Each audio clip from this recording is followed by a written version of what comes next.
बिस्मिल्लाहिर्रहमानिर्रहीम। अस्सलामु अलैकुम। सीरतुन नबी बाब 29। सोफ़ान बिन उमैया भी इब्तिदा में मुसलमानों के सख्त मुखालिफ थे। वो फ़तह मक्का के बाद इस्लाम लाए थे। एक रोज़ उन्होंने हज़रत अबू फ़िकिया को गर्म रेत पर लेटा रखा था। ऐसे में हज़रत अबू बकर सिद्दीक़ उस तरफ से गुज़रे। उस वक्त सोफ़ान बिन उमैया ये अल्फाज कह रहे थे, इसे अभी और अज़ाब दो, यहाँ तक कि मोहम्मद यहाँ आकर अपने जादू से इसे निजात दिलाएं। हज़रत अबू बकर सिद्दीक़ ने उसी वक्त सोफ़ान बिन उमैया से उन्हें ख़रीद कर आज़ाद कर दिया। इसी तरह ज़नेरा नामी एक औरत को मुसलमान होने की बुनियाद पर इस कदर खौफनाक सज़ाएं दी गईं कि वो बेचारी अंधी हो गई। एक रोज़ अबू जहल ने उनसे कहा, जो कुछ तुम पर बीत रही है ये सब लातो अज़ा की कर रहे हैं। ये सुनते ही ज़ुनैरा ने कहा, हरगिज़ नहीं, अल्लाह की कसम, लातो अज़ा ना कोई नफ़ा पहुँचा सकते हैं ना कोई नुकसान। ये जो कुछ हो रहा है आसमान वाले की मर्ज़ी से हो रहा है। मेरे परवरदिगार को ये भी कुदरत है कि वो मुझे मेरी आँखों की रोशनी लौटा दे।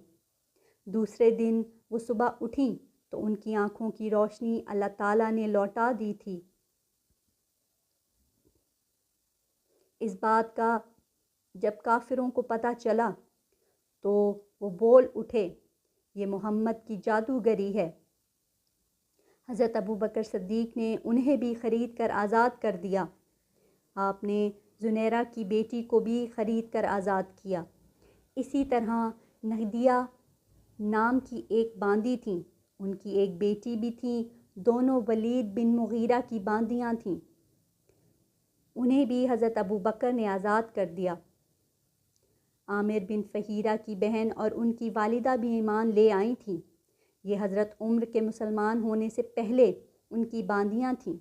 हज़रत अबू बकर सिद्दीक़ ने उन्हें भी ख़रीद कर आज़ाद कर दिया। ईमान लाने वाले जिन लोगों पर जुल्म ढाए गए उनमें से एक हज़रत अबू खब्बाब बिन अर्त भी हैं। काफिरों में उन्हें इस्लाम से फेरने की कोशिशें की मगर ये साबित कदम रहे। उन्हें जाहिलियत के ज़माने में गिरफ़्तार किया गया था। फिर उन्हें एक औरत उम्मे अन्मार ने ख़रीद लिया। ये एक लोहार थे। नबी अकरम सल्लल्लाहु अलैहि वसल्लम इनकी दिलजोई फरमाते थे। उनके पास तशरीफ़ ले जाया करते थे। जब ये मुसलमान हो गए और उम्मे अन्मार को ये बात मालूम हुई तो उसने उन्हें बहुत खौफनाक सज़ाएं दी। वो लोहे का कराह लेकर आग में गर्म करती, खूब सुर्ख करती, फिर उसको हज़रत खुब्बाब के सर पर रख देती। आखिर हज़रत खुब्बाब ने आप सल्लल्लाहु अलैहि वसल्लम से अपनी मुसीबत का ज़िक्र किया तो आपने उनके लिए दुआ फरमाई। नबी अकरम सल्लल्लाहु अलैहि वसल्लम की दुआ को फ़ौरन बाद इस औरत के सर में शदीद दर्द शुरू हो गया। इससे वो कुत्तों की तरह भौंकती थी। आखिर किसने उस इलाज बताया? वो लोहा तपा कर सर पर रखवाए। उसने ये काम हज़रत खुब्बाब के ज़िम्मे लगाया। अब आप वो हल्का खूब गरम करके उसके सर पर रखते